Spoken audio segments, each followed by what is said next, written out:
Seigneur, nous voulons te remercier pour la grâce que tu nous donnes d'ouvrir les yeux sur la réalité spirituelle qui se joue en ce moment et sur l'avenir que toi tu vois et pour lequel tu nous mets en garde, tu nous préviens parce que tu as un regard particulier sur ton Église.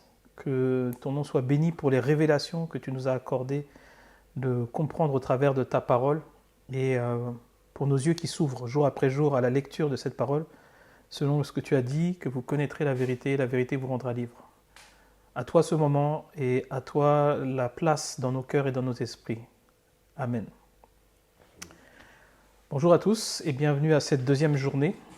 Nous allons aujourd'hui parler des noces de l'agneau et de la perspective biblique de ces noces. On va essayer de comprendre ce que c'est quand on parle des noces de l'agneau, qu'est-ce que ça veut dire.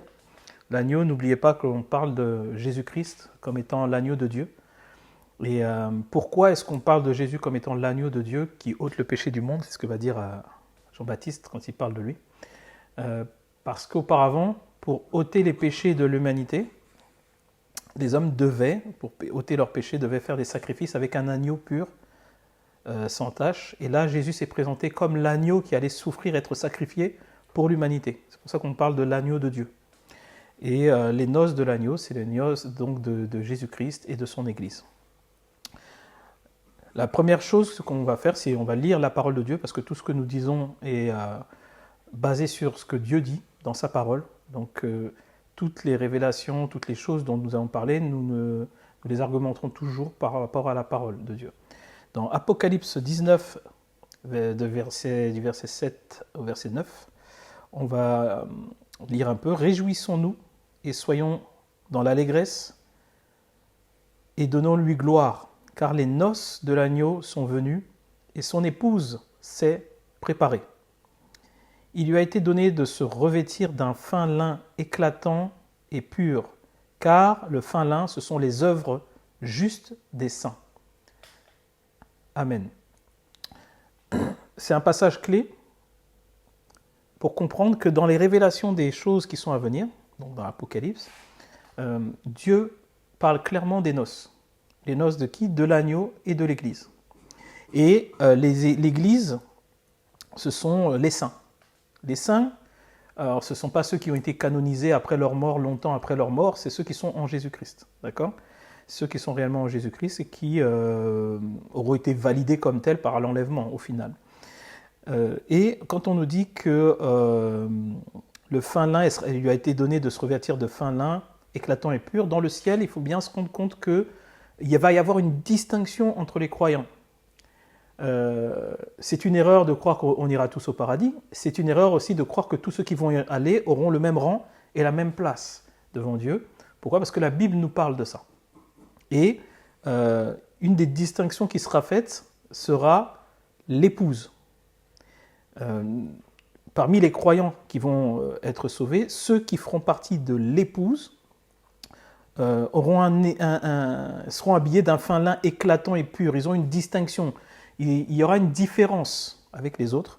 Et on nous dit que ce fin lin, ce sont les œuvres justes des saints. C'est-à-dire que les saints auront accompli les œuvres justes auxquelles Dieu les appelle. Et que ça, c'est ce qui va les distinguer. Il y aura un éclat différent.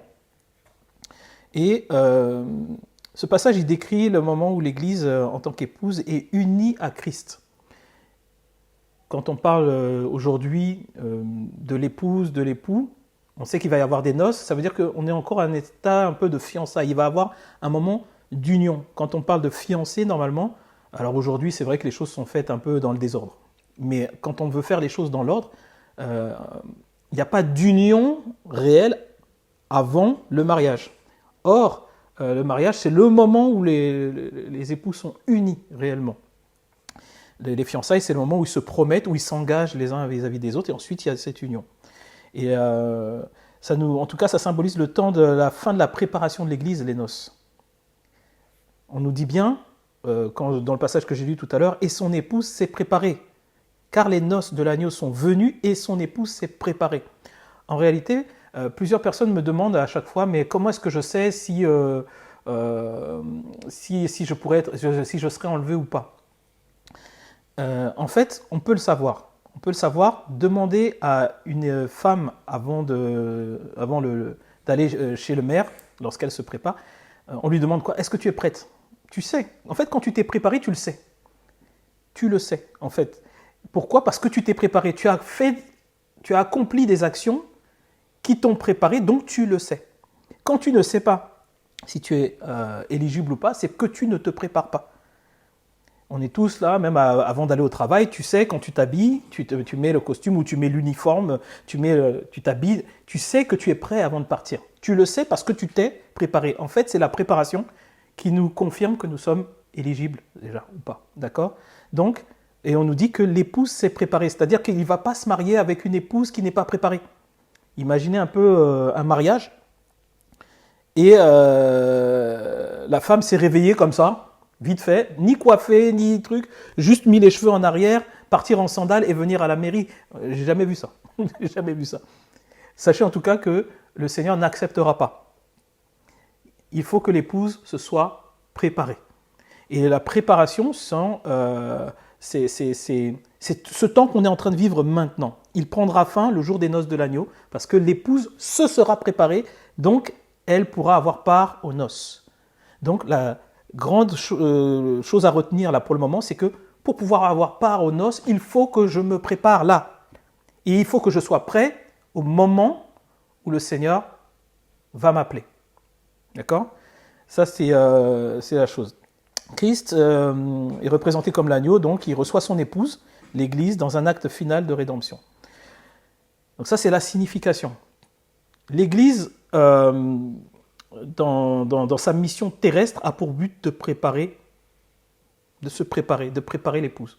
Puisque nous sommes l'Église, tous les croyants nés de nouveau, et en Église, parce que Christ bâtit l'Église et qu'il donne les règles de fonctionnement, etc., l'Église, dans son mode de fonctionnement, dans sa façon d'être, tel que le Seigneur l'a bâti, si le chrétien fait ce que Dieu attend de lui,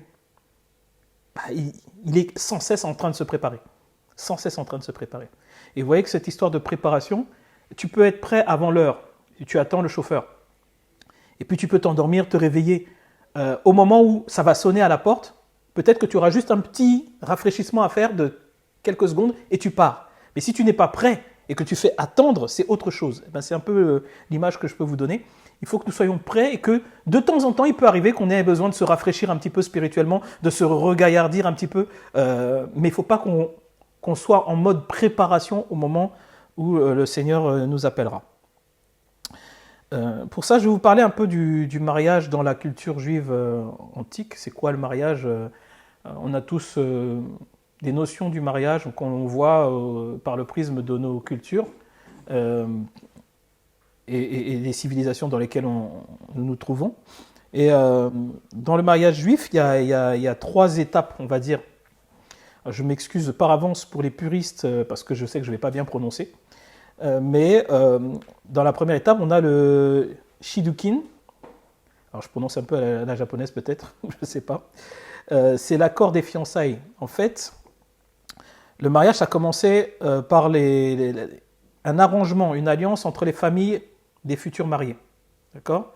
Et il fallait que les familles se mettent d'accord. Et les fiançailles, ce n'était pas le moment où on dit « je vais tester l'autre pour choisir si je suis d'accord ou pas ». C'était pour verrouiller, finalement. On est d'accord, on se met OK pour le mariage. Donc, c'est pas quelque chose qui doit durer non plus éternellement. Ça ne doit pas être vu comme un test en disant je teste et puis finalement c'est elle ou finalement c'est pas elle. C'est un engagement. Et les familles, déjà à ce niveau-là, s'engagent. D'accord? Et si on fait un parallèle avec la vie chrétienne, ça correspond à l'appel de Dieu sur chaque croyant et à l'établissement de la nouvelle alliance par avec Jésus. Quand nous croyons et que nous acceptons Jésus comme Seigneur et Sauveur, nous rentrons dans cette période de fiançailles avec le Seigneur.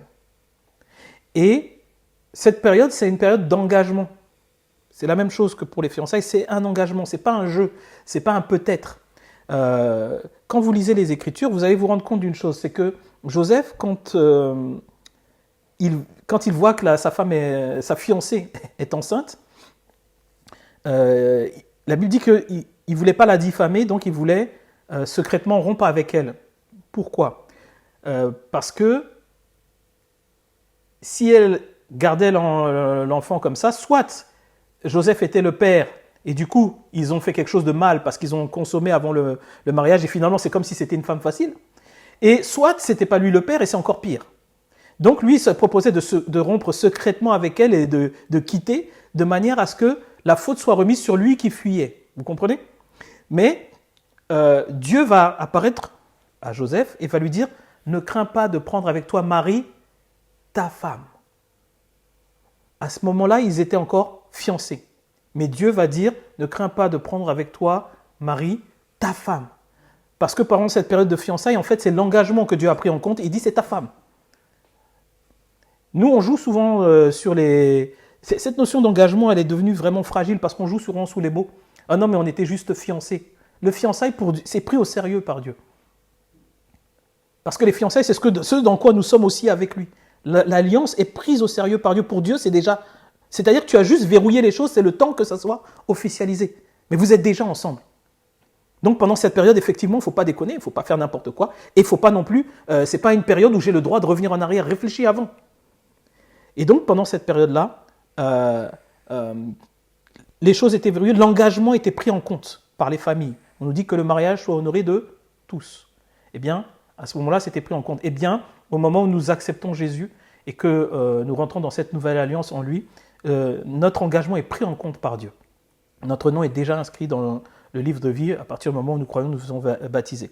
Ensuite, il y avait le Kiddushin. Ça, c'est, on va dire, la sanctification par rapport aux fiançailles.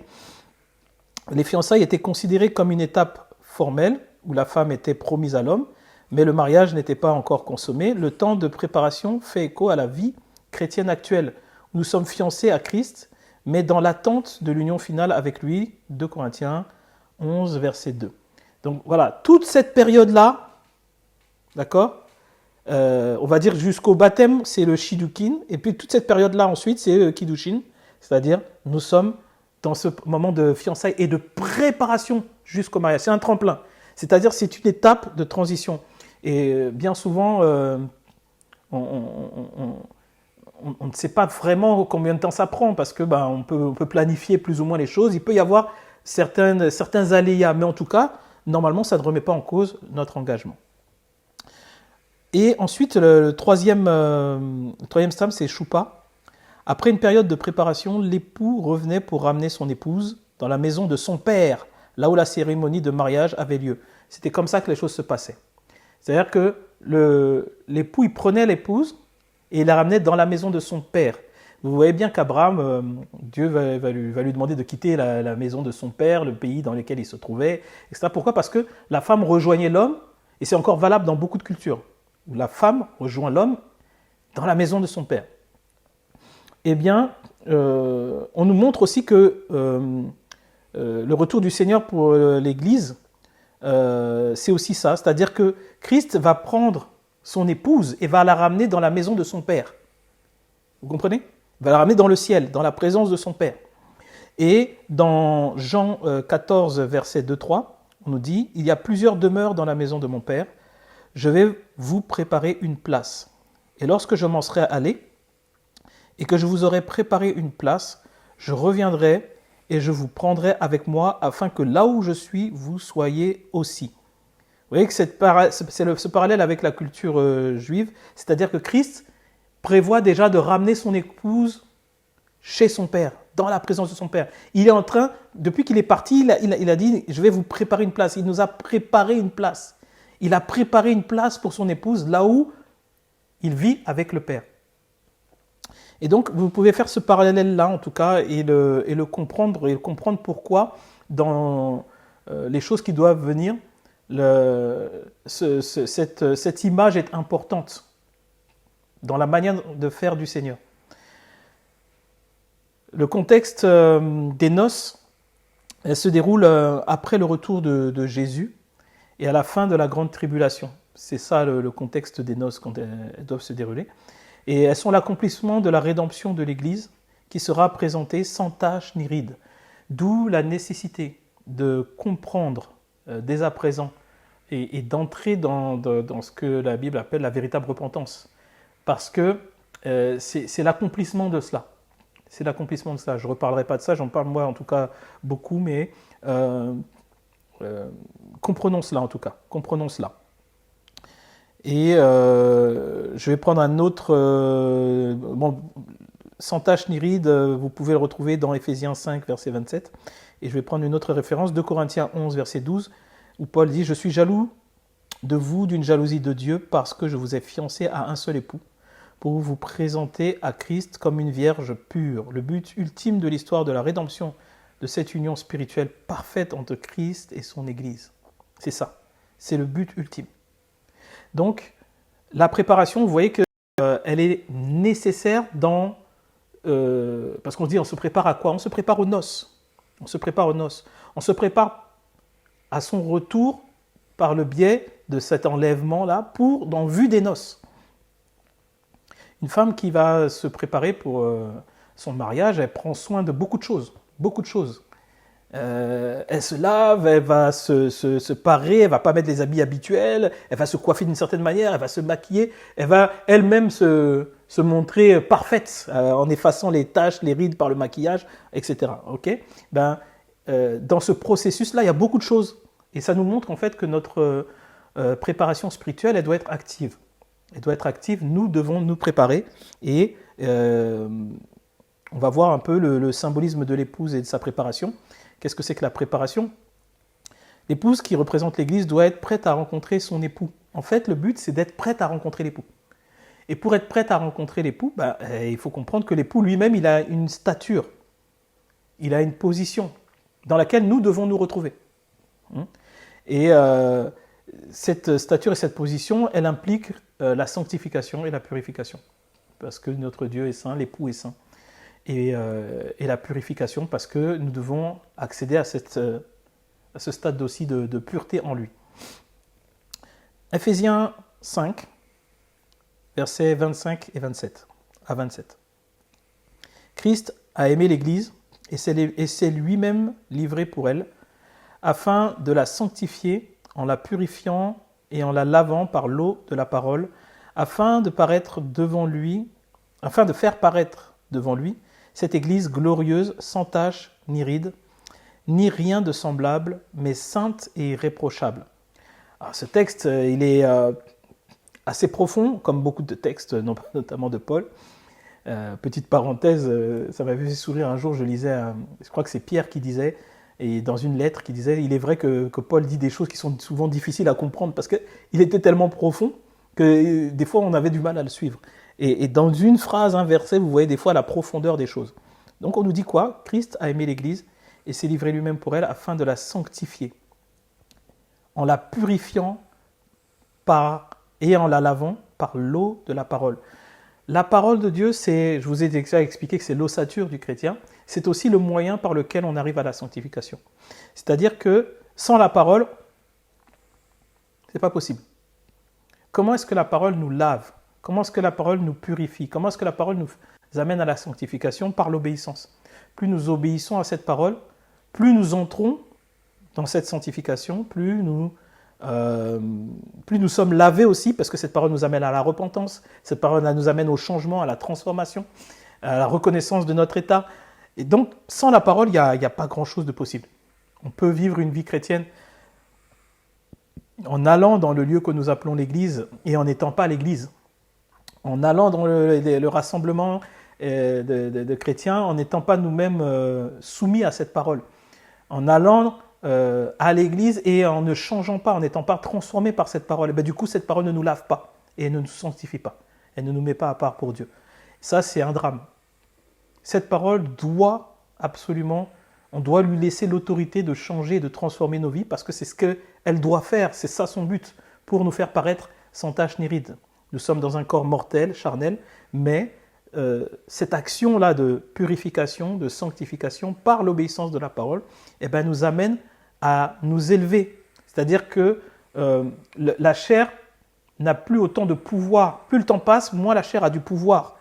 Nous vivrons dans ce corps de chair jusqu'à ce que nous soyons soit décédés pour ensuite ressusciter dans une nouvelle nature, soit vivant, transformé avant d'être enlevé. Mais en tout cas, jusqu'à ce moment-là, il y aura toujours cette part de charnel. Mais en réalité, l'Esprit, par l'obéissance de la parole de Dieu, nous amène à cette purification, à ce changement qui nous amène à la stature de Christ. Donc il est important pour nous de comprendre que c'est par l'eau de la parole que Christ agit pour nous laver. Donc si je refuse l'autorité de la parole, je refuse d'être lavé par cette eau. Je refuse d'être purifié par cette eau. Et du coup, je ne peux pas être préparé.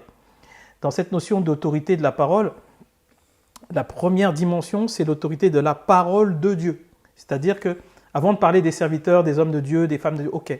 Simplement, est-ce que Dieu lui-même, quand il te parle tout seul, toi dans ta chambre, toi dans ton être, quand tu viens de faire quelque chose, il te dit va demander pardon, ou il te dit pardonne-lui, ou est-ce qu'il te dit fais ceci, fais cela, est-ce que tu l'écoutes? Est-ce qu'il te dit quand il te dit lève-toi et prie, il est minuit, mais je sais que tu es fatigué, mais là j'ai besoin que tu intercèdes. Est-ce que cette parole a assez d'autorité pour toi pour que tu fasses ce qu'il veut plutôt que ce que tu veux? Et ça, c'est quelque chose auquel il faut faire très attention. Quand cette autorité déjà est établie entre toi et Dieu, c'est plus simple d'écouter même les serviteurs et les servantes de Dieu que Dieu mettra devant toi. Si tu reconnais leur autorité comme étant celle de Dieu, eh bien, ça sera plus simple de suivre et d'être là encore une fois, lavé, purifié par la parole qui sortira aussi de leur bouche. Donc c'est vraiment très important de comprendre cette action-là, sans laquelle tu ne peux pas être lavé, purifié, sanctifié par Dieu. C'est un processus qui se fait à travers de la parole de Dieu, qui agit comme une source de sanctification. C'est la source. C'est pour ça que la parole de Dieu, en fait, elle est centrale. On ne peut pas vivre une vie chrétienne et aller chanter, danser, écouter les choses, mais finalement ne pas être impacté par la parole, ne pas s'en nourrir, ne pas s'en imprégner, ne pas vivre par elle. L'homme ne vivra pas de pain seulement, mais de toute parole qui sort de la bouche de Dieu. C'est-à-dire, c'est pas juste se gargariser, l'écouter, mais c'est l'intégrer dans son comportement et dans ses attitudes. C'est ça vraiment dont il s'agit. Ce dont je me nourris, finalement, quand je le digère, fait partie de moi et me fait grandir et fait que j'évolue. Eh bien, c'est la même chose avec la parole de Dieu. S'il n'y a pas ce processus-là, c'est un peu comme manger puis recracher par la suite, aucun impact. Et au contraire, un affaiblissement intérieur. L'importance aussi de la fidélité et de la vigilance dans cette préparation. Matthieu 25, versets 1 à 13, il y a la parabole des 10 vierges. J'aimerais quand même lire, je n'avais pas prévu de le lire, mais j'aimerais quand même lire ce passage, parce que il est central aussi, et il est vraiment important pour comprendre ce que je suis en train de vous dire. On ne peut pas passer à côté. Dans ce passage, le Seigneur lui-même y parle. Et il explique cela. Quand le Seigneur parlait en parabole à ses disciples, il expliquait les choses. Pourquoi? Parce que ces paraboles expliquent les mystères cachés du royaume de Dieu. Et il va dire à ses disciples, à vous, il a été donné de comprendre les mystères, de connaître les mystères cachés du royaume de Dieu. Donc ça, c'est des choses que l'on doit comprendre. Donc je vais lire du verset 1er au verset 13. Alors le royaume des cieux sera semblable à 10 vierges qui, ayant pris leur lampe, allèrent à la rencontre de l'époux. 5 d'entre elles étaient folles et 5 sages. Les folles, en prenant leur lampe, ne prirent point d'huile avec elles. Mais les sages prirent avec leur lampe de l'huile dans des vases. Comme l'époux tardait, toutes s'assoupirent et s'endormirent. Au milieu de la nuit, on cria « Voici l'époux, allez à sa rencontre !» Alors toutes les vierges se réveillèrent et préparèrent leurs lampes. Les folles dirent aux sages « Donnez-nous de votre huile, car nos lampes s'éteignent. » Les sages dirent « Non, il n'y en aurait pas assez pour nous et pour vous. Allez plutôt chez ceux qui en vendent et achetez-en pour vous. » Pendant qu'elles allaient en acheter, l'époux arriva, et celles qui étaient prêtes entrèrent avec lui dans la salle de noces. Et la porte fut fermée. Plus tard, les autres vierges vinrent et dirent « Seigneur, Seigneur, ouvre-nous !» Mais il répondit « Je vous dis en vérité, je ne vous connais pas. Veillez donc, puisque vous ne savez ni le jour ni l'heure. » Amen. Là, ce passage, il nous montre quoi? Il nous montre l'importance de la préparation dans l'attente de l'époux. Nous devons être prêts pour ce moment. C'est quand même terrible de pouvoir vivre toute une vie chrétienne et au moment le plus important de ne pas être présent. Or, c'est ce qui risque de se jouer parce que tout se joue dans cette préparation maintenant, puisqu'on ne connaît pas le jour ni l'heure. Et les 10 vierges sages qui avaient préparé de l'huile sont accueillies aux noces. Elles avaient préparé l'huile. Du coup, quand il y a eu un endormissement, et les paraboles de ces vierges, comme je vous l'avais déjà expliqué, je pense, les 10 vierges représentent l'église véritable, celles qui sont promises aux noces. C'est-à-dire que là, on ne parle pas des fausses églises, des sectes ou des choses qui sont complètement à côté de la plaque. Non, on parle de la véritable église, les 10 vierges. Simplement, il y avait des folles et des sages, il y avait des consciencieuses et des négligentes. Il y avait celles qui étaient très strictes sur leur préparation et l'autre qui disait qu'on avait le temps. Okay, et c'est ça qui s'est joué. Ça s'est joué en fait à leur vie. Leur préparation, la préparation pour nous, c'est maintenant, jusqu'au retour du Seigneur. Et elles avaient leur huile quand le Seigneur est revenu. Elles avaient déjà leur huile. Elles cherchent à en récupérer chez les autres. Mais en fait, à ce moment-là, ça ne peut pas se partager l'huile. Parce que l'huile, c'est ta préparation personnelle, c'est ta vie spirituelle. Tu ne peux pas partager ta vie spirituelle avec quelqu'un. Tu ne peux pas en donner. Tu peux témoigner des choses, mais tu ne peux pas donner de l'huile, ce que ça produit. Et celles qui étaient folles n'étaient pas prêtes et on voit qu'elles ont été rejetées. Elles étaient pourtant promises. Et le Seigneur va avoir des paroles dures avec elles en disant « Je ne vous connais pas. Je ne vous connais pas. » Pourquoi il dit « Je ne vous connais pas » ? Parce qu'en vérité, ce n'est pas à ce moment-là que les choses se jouaient. C'était bien avant. Dieu va reconnaître celles qui se sont préparées, va dire oui, vous on se connaît, parce que vous êtes préparés. Celles qui ne se sont pas préparées, en réalité, je ne les connais pas. C'est tranchant, hein, c'est très tranchant, et donc c'est à nous de prendre garde à ça. C'est une mise en garde contre la négligence spirituelle. On traite souvent notre vie spirituelle de façon très négligente, en pensant qu'on a le temps pour faire les choses, qu'on peut le faire à son propre rythme. J'entends souvent dire oui, mais chacun fait comme il veut, chacun va à son rythme, chacun...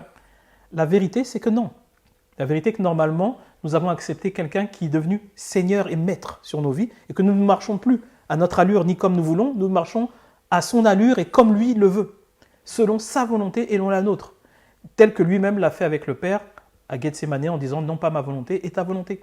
Et ça change tout parce que du coup, si c'est selon sa volonté, c'est pas mon rythme à moi. Souvent, j'entends aussi beaucoup de gens dire « Moi, j'ai besoin de comprendre avant ».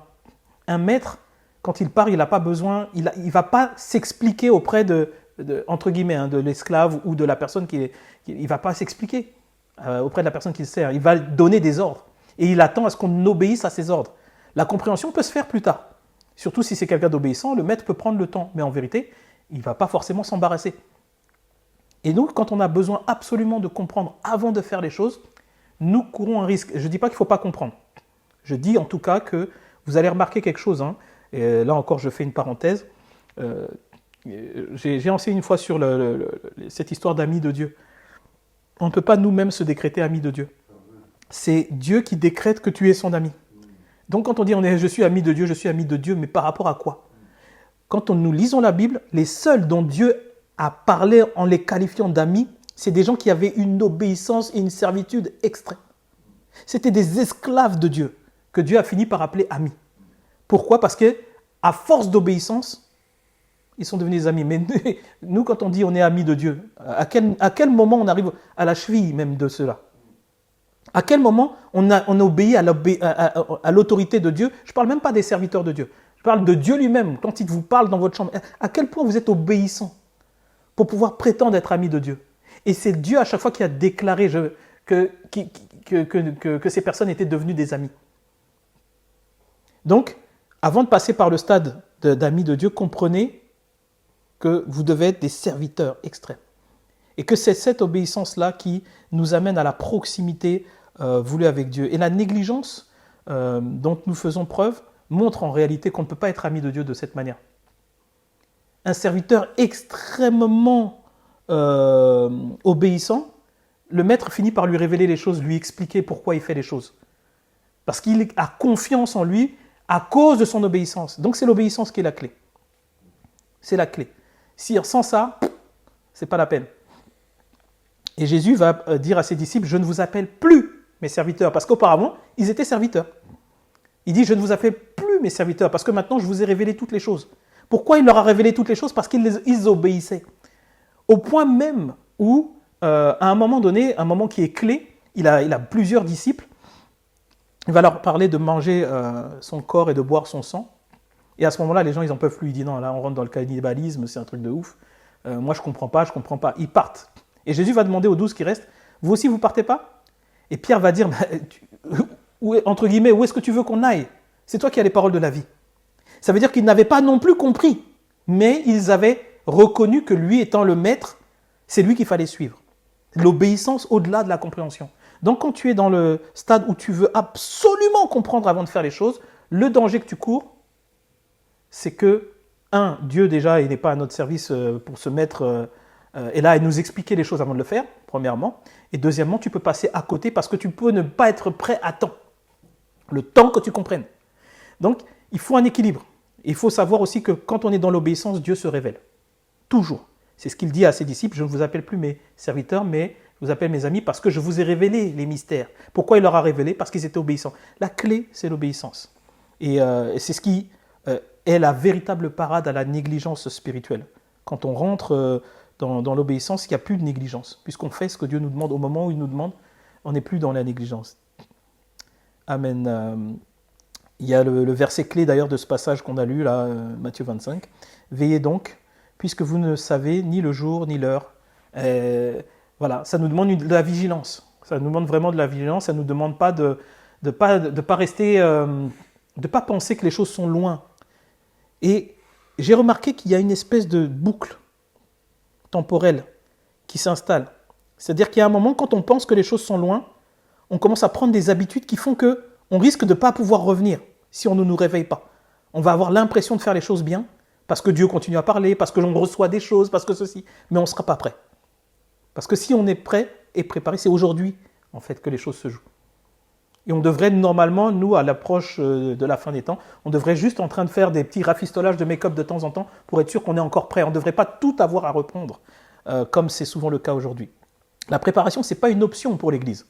Ce n'est pas une option, c'est une nécessité absolue parce que c'est par elle que nous rentrons dans le plan de Dieu qui est d'épouser l'époux. Donc c'est une nécessité absolue. Christ reviendra pour une épouse prête, purifiée et sanctifiée. Et on a bien vu que purifier et sanctifier, c'est par quoi? Par l'eau de la parole. Donc par l'obéissance à cette parole. Chaque chrétien doit donc examiner sa marche spirituelle. La Bible dit, examinez-vous vous-même pour savoir si vous êtes toujours dans la foi. S'examiner, c'est comment? C'est au travers toujours de la parole, pour savoir si on est toujours dans la foi. Qu'est-ce que la foi est? Qu'est-ce que la foi dans la parole? Qu'est-ce que Dieu dit de la foi? Est-ce que je suis encore dedans? Parce qu'aujourd'hui, on arrive aussi malheureusement à un stade où on entend beaucoup de chrétiens qui sont satisfaits d'eux-mêmes alors que quand on lit la parole, ils sont à côté. Comment tu peux être satisfait en disant « moi je trouve que ça va bien, Dieu me connaît de toute façon, il sait que j'ai fait ce que je pouvais ». Non, quand je lis la parole, tu es loin. Tu es loin, donc c'est dangereux. C'est très dangereux. Examinons nous-mêmes. Et la Bible dit « jugez-vous vous-même afin de ne pas être jugés ». Donc c'est important de ne pas avoir de la complaisance envers soi-même, mais de toujours regarder par rapport à la parole. Si la parole dit que ça va, ce que je suis en train de faire, je suis bien, ben d'accord, je peux avoir la paix. Si la parole dit que j'ai encore des efforts à faire, ben il faut que je fasse encore des efforts. Je vais parler des événements actuels et de leur lien avec les noces de l'agneau. Vous voyez un peu tout ce qui est en train de se passer. Vous le voyez, les choses ne sont pas simples. Mais encore une fois, il y a une différence. Maintenant, depuis 2014, je vois aussi, quand je parle de ces choses, quand les temps sont calmes, et quand j'en parle, quand les temps sont agités, ce n'est pas non plus la même chose. Il y a un intérêt particulier parce que ça bouge dehors. Alors là, on m'écoute d'une manière particulière. Et quand c'est plus calme, on est plus posé, on se pose des questions. Mais voilà. Mais là, on ne doit pas forcément réagir par rapport aux événements. Pourquoi? Je vous ai expliqué tout à l'heure que en ce qui concerne les choses qui sont à venir, eh bien, il y a une chronologie. Donc quand on arrive à connaître cette chronologie, on sait où on se trouve et il n'y a pas besoin de paniquer, même si les événements sont impressionnants et de plus en plus forts. D'accord? La première chose qu'on doit regarder au niveau des événements qui précèdent les noces, c'est les guerres en Israël et les accords d'Abraham. Les guerres en Israël. Je vous avais parlé du conflit qu'il y a entre Israël et ses voisins, l'Iran, le Liban, avec le Hamas, etc. Ça trouve en fait des échos dans la Bible, des échos prophétiques dans la Bible. Israël, c'est vraiment le pivot eschatologique, biblique. C'est tout ce qui doit se passer, c'est autour d'Israël. Si vous voulez comprendre ce qui est en train de se passer, il faut que vous compreniez ce qui se passe là-bas. Si maintenant vous voulez rentrer dans le détail, moi je vous demande de comprendre déjà globalement. Si vous rentrez dans le détail, bah là il faut aller un peu plus en profondeur et vous aurez la possibilité de le faire. Et c'est là où vous allez comprendre ce qui est en train vraiment de se passer. Aujourd'hui, même le monde ne comprend pas vraiment ce qui s'est passé, puisque le monde ne prend pas acte de qui est Israël au niveau biblique, puisque le monde sépare. Et tous ceux qui, en Israël, réagissent en fonction des promesses de la Torah, ne peuvent pas être compris, leur attitude ne peut pas être comprise dans le monde, surtout dans les pays où on a fait une séparation entre l'Église et l'État. C'est difficile de comprendre. Mais pour nous qui sommes chrétiens, eh bien, nous devons comprendre ça. D'accord les attaques contre la nation juive sont perçues comme une proximité de la fin des temps. Oui. Pourquoi ? Parce que c'est lié, en fait. C'est lié. Je vous ai expliqué que Israël va être attaqué, Dieu va intervenir, notamment dans la guerre entre Gog et Magog, qu'on voit dans Ézéchiel 38 et 39. C'est prophétisé comme un grand conflit qui implique Israël dans les derniers jours et les nations, c'est-à-dire des pays contemporains là, d'accord ? Dont on parle de la Russie, on parle de la Turquie, on parle de certains pays. Il y a certaines tensions actuelles qui montrent que nous sommes dans les prémices de ce conflit-là qui va arriver. Quand j'en commençais à en parler au début, en 2014, en fait, le contexte politique n'était pas le même. La Russie, on était en accords commerciaux avec la Russie, les choses se passaient plutôt bien. La Turquie était en candidature pour rentrer dans l'Union européenne. La Turquie fait partie de l'OTAN, mais pas encore de l'Union européenne, donc elle était en candidature. Les relations étaient normalisées, donc au moment où j'en parlais, je sais que il n'y avait pas d'écho. Mais, d'ailleurs, on me disait, mais regarde bien, regarde la Turquie, regarde truc, là, ce que tu dis, c'est pas près d'arriver. Vous avez vu en combien de temps les choses ont changé brutalement. Donc, ça nous montre que les choses peuvent changer à chaque fois brutalement. C'est pour ça que Jésus nous parle en disant, ça va nous surprendre. De la même manière que quand la vague de migrants a commencé, c'est d'un coup, tout le monde était surpris. Eh ben, c'est comme ça aussi que les choses vont souvent arriver. Lorsqu'on n'est pas alerté, on sera surpris. Ça va arriver brutalement. Alors qu'on ne s'y attendait pas, le contexte n'y était pas, mais d'un coup, les choses ont complètement changé. Les accords d'Abraham, je rappelle ce que c'est. C'est les accords qui visaient à normaliser les relations des pays arabes aux alentours d'Israël avec Israël. Ces accords sont mis à mal là actuellement avec les conflits qui a lieu en ce moment.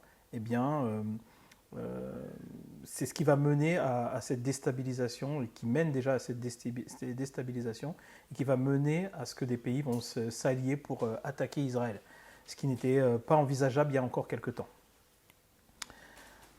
Donc le deuxième point aussi dans l'actualité, ce sont les pestes modernes, dites modernes. On a eu la pandémie du Covid-19 et il y a d'autres maladies émergentes. Je ne me rappelle plus, celle du singe, là, la variole du singe, etc. Jésus, dans Luc 21, au verset 11, dit « Il y aura des grands tremblements de terre et en divers lieux des pestes et des famines. Il y aura des phénomènes terribles et de grands signes dans le ciel. » Ces signes sont des avertissements, un rappel que le temps de la grâce touche à sa fin et que l'Église doit se préparer. Vous devez essayer d'imaginer un peu la pression en fait des puissances des ténèbres qui savent aussi que le temps est proche où l'Église va être enlevée. Donc il y a une pression, mais ils ne peuvent toujours pas agir parce que l'Église est présente. Et donc il y a cette pression-là sur le monde. Et ces signes-là sont les signes qui ont été prédits. On a la variole du singe, on a le Covid-19, mais sachez, on va entendre parler encore d'autres choses. D'ailleurs, toutes ces pestes et ces épidémies ont leurs variantes. Donc, ces derniers temps, il y avait des rhumes un peu partout. Tout le monde, moi-même, j'ai été enrhumé, mais on se dit, mais on n'a jamais eu des rhumes bizarres comme ça. Notre système immunitaire est soit affaibli, soit il y a des variantes qui sont un petit peu moins dangereuses, mais qui sont en train de taper en ce moment. Donc ces signes-là nous montrent aussi que ce que Jésus avait dit devait s'accomplir. Vous voyez aussi dans les catastrophes naturelles, vous voyez bien qu'il y a une accélération. Il y a une accélération. Alors je n'ai pas pu vous retrouver ça parce que je n'ai pas eu le temps, mais je me rappelle de ce qu'il y avait un scientifique qui disait que si on comparait durant les dernières centaines d'années, il y a une espèce d'accélération et depuis que les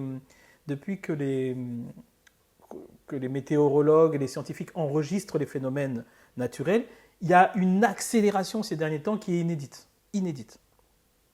Et donc ça, c'est des choses auxquelles on commence, nous, à être habitués. On lit ça aux infos. On apprend qu'une vague, un tsunami a emporté 10 000 personnes et puis on continue à manger. On ne s'émeut plus de ces choses-là. Mais en réalité, cette accélération, les inondations, les changements climatiques, toutes ces choses étaient déjà prévues. Elles sont annoncées. Derrière le mot changement climatique, etc., comprenez que ces choses étaient prévues par le Seigneur. Et il en a parlé bien avant que ça n'arrive pour que nous sachions, au moment où ça arrive, que lui, en tout cas, était déjà au courant. Ce n'est pas un hasard, il n'y a pas de hasard avec Dieu. Et voilà, ce sont des avertissements pour nous réveiller, pour nous maintenir en éveil spirituel et savoir que cette préparation, elle est nécessaire pour le temps de retour du Seigneur. Les précautions que nous devons apprendre, ce sont lesquelles ? On va lire Matthieu 24, 6 à 8. Vous entendrez parler de guerre et de bruit de guerre. Une nation s'élèvera contre une nation et un royaume contre un royaume. Il y aura en divers lieux des famines et des tremblements de terre. Tout cela ne sera que le commencement des douleurs. C'est pour ça que le côté alarmiste, dès que quelque chose se passe, n'est pas productif. Il est contre-productif. Parce qu'en vérité, ce ne sont que le commencement des douleurs. Et c'est justement si nous avons un avis mesuré sur ce qui se passe, parce que nous sommes éclairés, que notre parole sera prise au sérieux au fur et à mesure où les choses vont s'aggraver. Mais si nous crions au loup tout le temps, dès que quelque chose se passe, on devient inaudible. Oh, eux, ils crient tout le temps. Ils crient tout le temps. Et finalement, on ne nous entend plus quand les choses réelles doivent arriver. Donc, il est vraiment important de ne pas se laisser séduire par la peur ou l'angoisse face à ces événements. Quand je dis séduire, c'est parce que certains en font leur commerce. On sait très bien, même dans les études marketing, etc., on sait que ces choses-là fonctionnent. Quand tu fais peur aux gens, ils vont réagir. Il y en a qui, les situations d'urgence vont te pousser à acheter. On te dit, c'est les soldes, c'est des soldes inédites.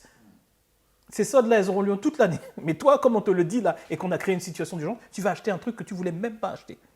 Et cette situation d'urgence, elle est créée par les politiques pour faire grandir leur parti. Ils marchent avec la peur et l'urgence. Par les gens qui vendent, les commerçants, c'est aussi créé dans les églises où on veut rassembler. De grâce, ne vous laissez pas séduire par ça. Mais comprenez que à la lumière des Écritures, Dieu nous éclaire non pas pour que nous ayons peur. Le but de Dieu ne sera jamais de nous faire peur. Jamais. Quand il parle, c'est pas pour que nous ayons peur. Et ça, moi, c'est quelque chose que je ne comprenais pas quand je ne comprenais pas l'Apocalypse. Je me disais, ce livre, il fait peur. Mais en vérité, ce livre, comme le disait mon beau-frère, c'est le livre des vainqueurs. Il fait peur quand tu ne fais pas partie des vainqueurs. Mais quand tu fais partie des vainqueurs, tu dis, Seigneur, reviens. Oui, moi aussi, je veux que tu reviennes. Mais quand tu as peur, c'est que finalement, tu n'es pas prêt. Tu n'es pas préparé. Mais pour nous, en vérité, pourquoi nous ne devons pas en avoir peur ? Parce que pour nous, Dieu a un plan au travers de ce livre. Il le révèle comme étant un plan où il nous épargne de toutes ces choses. Et il nous montre, voilà vers quoi va aller ce monde. Préparez-vous. Parce que pour vous, j'ai autre chose de prévu. Vous allez participer aux noces, on va se marier. Et vous allez demeurer avec moi, vous allez régner ensuite avec moi, selon la fidélité que vous avez eue. Donc ça, c'est très important. Ce que je vais vous demander, en fait, au moment où on termine ce jour, c'est de réfléchir. Tout au long de la semaine, je vous dis, il faut que vous puissiez prendre des notes, poser vos questions pour que le samedi, on puisse, dans notre séance live, je puisse y répondre. Donc, je vous demanderai de prendre des notes et de m'envoyer les questions. Vraiment, faites-le. Et là, je vous demanderai en fait de réfléchir. Regardez les signes actuels. Tout un chacun, on est capable de regarder les signes actuels, l'actualité actuelle, et essayer d'en relever au moins 3, et de les noter, et de réfléchir à leur importance au niveau spirituel, pas au niveau de la peur. Je résume pour l'exercice. Notez les événements actuels, 3 événements que vous regardez dans l'actualité. notez-les, et réfléchissez au lien avec ce que dit la Bible, la parole de Dieu. Et réfléchissez aussi en vous regardant, en disant, est-ce que j'ai peur ou pas de ces choses-là? Vous êtes capable aujourd'hui de réfléchir là-dessus, et vous devez apprendre à réfléchir de vous-même là-dessus pour vous maintenir dans un éveil spirituel. L'objectif étant que vous soyez capable de vous préparer et de vous maintenir dans un niveau d'attention et de vigilance qui fera que votre vie spirituelle, finalement, que ce soit que vous priez, vous chantez, vous serviez Dieu, dans votre vie personnelle, vous soyez toujours en accord avec ce que Dieu attend de vous. Que le Seigneur puisse bénir les uns et les autres. Seigneur, je prie que, au travers de ce que nous avons appris aujourd'hui sur les noces, tu mettes dans le cœur des uns et des autres ce désir aussi de participer aux noces, de faire partie des noces, comme en tant qu'épouse. Ce désir aussi de se préparer, parce qu'en fait, tu n'iras pas aux noces avec une épouse qui ne s'est pas préparée. Toi qui crées le vouloir et le faire, au travers de cette parole, que tu puisses amener chacun à se préparer. Seigneur, merci pour le temps et l'attention que chacun t'a prêté, que ta parole ne retourne pas à toi sans avoir accompli ta volonté dans les cœurs et dans leur vie, dans le nom de Jésus. Amen.